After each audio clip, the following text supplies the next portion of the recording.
Aujourd'hui, parce que je sais combien ce témoignage va pouvoir vous être utile et précieux, enfin je le souhaite, je souhaitais vous partager ma traversée dans le monde des peurs. Parce que oui, avant de me lancer, avant de me rapprocher de la vie que je souhaitais profondément mener, j'ai dû affronter de nombreuses peurs. Presque toutes, en fait.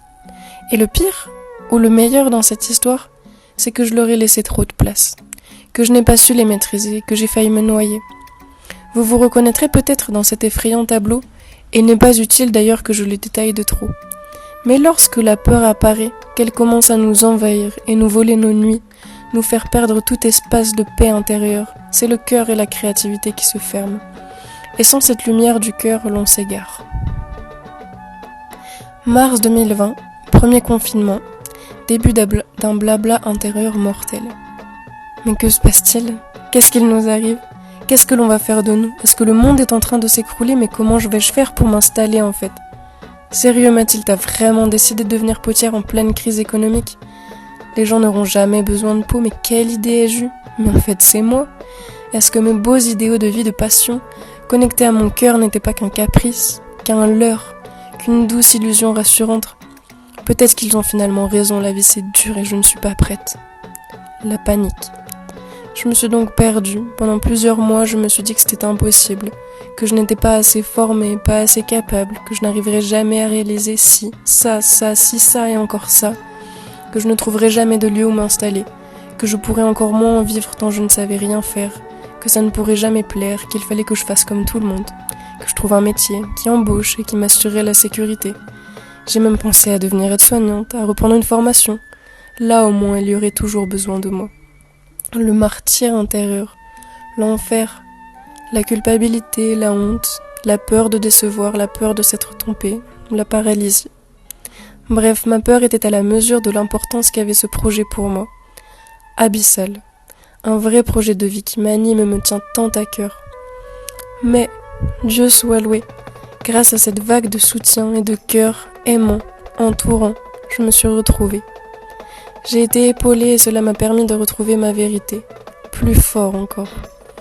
Et vous savez quoi ? Je me suis lancée et jamais de ma vie je n'ai vécu autant de bonheur vrai, de joie profonde et d'alignement à moi-même. Quand je vous parlais du meilleur dans cette histoire, c'est que grâce à tout ce condensé de peur que j'ai finalement traversé, tout s'est débloqué, tous les verrous ont sauté, et je me sens aujourd'hui tellement libérée. Je vous assure que cette crise des profondeurs m'a tellement vaccinée de mes peurs, dans le domaine professionnel en tout cas, qu'aujourd'hui je n'en ressens plus aucune.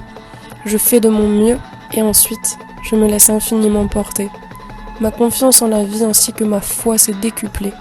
Si je m'écoute sincèrement, je sais, au fond, alors que tout ira toujours. En fait, j'avais raison. Mes intuitions me l'avaient crié depuis le début. Nous sommes faits pour vivre une vie de passion, une vie d'expression de ce qui nous fait vibrer profondément. Nous sommes faits pour le bonheur et la réalisation de soi. Et la souffrance n'est pas utile, et la peur nous éloigne de nous-mêmes. Je le savais, mais maintenant que je l'ai expérimenté, c'est inscrit au plus profond de moi. Le plus important, c'est de suivre son cœur. La seule chose dont je me soucie aujourd'hui, c'est d'apprendre à l'écouter, car il est le seul vrai guide. Si je l'écoute, je serai forcément sur le bon chemin. Il ne peut en être autrement. Alors à vous tous qui avez des peurs, peur de ne pas faire ce pourquoi vous êtes faits, ce sont des excuses. Des excuses apparemment fondées, mais dont le seul résultat est en réalité de vous détourner de vous-même ainsi que de votre véritable chemin, car elles projettent des visions d'un futur complètement erroné. Rien de ce que vous disent vos peurs n'est vrai. J'ai été capable de réaliser tout ce que je ne me croyais pas capable de faire. Et nous sommes si, comme, que vous aussi. Nos chemins sont uniques, mais votre chemin c'est votre cœur, toujours annonciateur du meilleur. Alors croyez infiniment, à chaque instant.